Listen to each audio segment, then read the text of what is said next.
বুধবার 2টো নাগাদ নিজেদের দাবির ভিত্তিতে কোচবিহার জেলা শাসকের দপ্তরের সামনে আসেন surrender KLO and linkman welfare committee এবং সেখানে বিক্ষোভ দেখান তারা।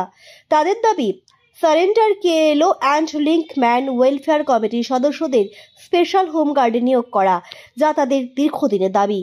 তবে সেই দাবির কোনো সুরাহা পায়নি তারা। তাই কিছুদিন আগে সাংবাদিক বৈঠকের মাধ্যমে তারা জানান, surrender KLO and linkman welfare committee বৃহত্তর আন্দোলনে যাবে। সেই মোতাবেক এদিন থেকে তারা তাদের আন্দোলন শুরু করলো বলে জানান।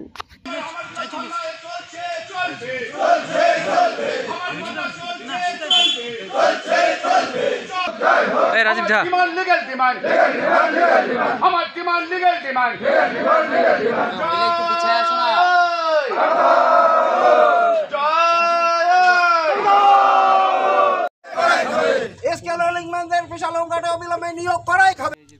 আমরাগুলা হইলেন কেএলও লিঙ্কম্যান আর কেএলও স্যালেন্ডার। আমরা বহুতবার আসিছ, আমরা ডিএম সাহেবের সঙ্গে, এসপি সাহেবের সঙ্গে। এর আগেও তো একবার বসিলং আমরা ধর্নাত, কিন্তু ধর্নাত আমরা বসিয়াও আমরা আমাকগুলা উঠি নিয়ে গেল, কথা কয়া আমাকগুলা ছাড়ি দিল। এই কয়েকটা টাল বাহানা হয়ে যাওয়ার পরও আজি অবধি আমার যে সরকারি যে নিউজ খান, সেই নিউজ খান কিন্তু আজিও পৌঁছায় নাই। তার বাদে আমরা আজি ধর্নাত বসেছি। আজি যতক্ষণ পর্যন্ত আমরা উত্তর না পামো ততক্ষণ পর্যন্ত আমরা ধর্নাত বসি থাকবো। এতে হাতে আমরা উঠিব না। এটি সব কিছু খাওয়া দাওয়া যা কিছু হবে এটি ধর্নাত বসিয়ে আমরা করিব। এর উপায় আমার নাই। আমরা যদি খমকায় করি উত্তর না পাই, আমরা খমকায় করি যদি উত্তর না পাই, আমরা বসিব অনির্দিষ্টকালের জন্য আমরা ধর্নাত বসে থাকবো। হ্যাঁ, সেইটা আমরাগুলা শুরু করে দিয়েছি। আজকে ধর্না মঞ্চ থেকে শুরু করলাম।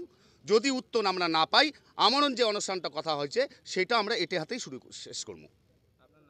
মোর নাম তুষারকান্তি রায়। দীর্ঘ 4 বছর আগের থেকে দাবি, সেটা হলো 2021 সন থেকে আমাদের ভেরিফিকেশন হয় এক্সকেএলও এবং লিঙ্কম্যানদের।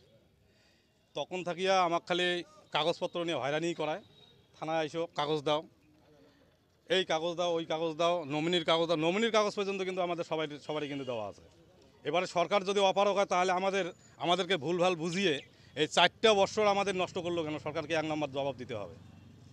2 নম্বর হলো, আমরা খেটে খাওয়া মানুষ, আমরা যে জায়গায় আছি বার্তা দিল, তোমরা আইসো, তোমার আমরা ব্যবস্থা করবো, অমুক কর্ম তমুক কর্ম, কাজ করলে আমার কিছুই পেলাম না। আমরা এইভাবে করিয়া সবগুলো আমরা আত্মসমর্পণ করলাম।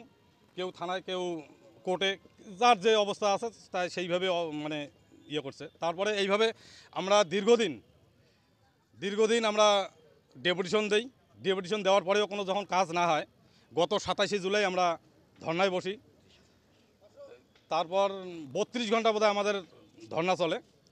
32 ঘন্টা পর আমাদেরকে ডাক দিয়ে নিয়ে যায় যে তোমাদের কাজ হয়ে যাবে, তোমরা এর থেকে উঠি যাও। যখন আমরা উঠি গেলাম, তারপরে যখন অফিসে এসে খবর নেই, এক বাবুর এক কথা, তোমাদের কাগজ নাই, তোমরা কিসের কেএলও, কিসের জঙ্গি, কিসের কি কাগজ কোথায়? আরে তাহলে 4 বছর আগত যে আমাকে যে ভেরিফিকেশন করালেন, কী দেখিয়ে করালেন?